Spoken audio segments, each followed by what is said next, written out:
পুনৰ বিমান দুৰ্ঘটনা এইবাৰ অতিকৈ ভয়ংকৰ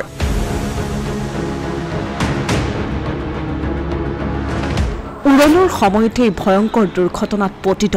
বিমান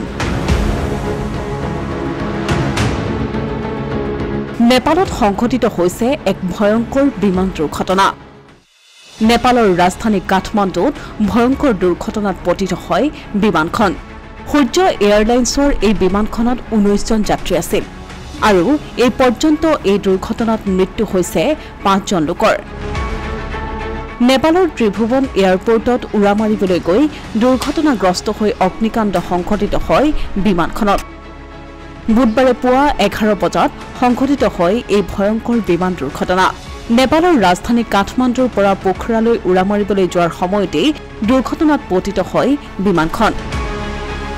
দুৰ্ঘটনাৰ পাছতে বিমানখনত অগ্নিকাণ্ড সংঘটিত হয় নেপাল চৰকাৰে উদ্ধাৰ অভিযানৰ বাবে দুৰ্ঘটনা সংঘটিত হোৱা স্থানলৈ সেনা জোৱান প্ৰেৰণ কৰিছে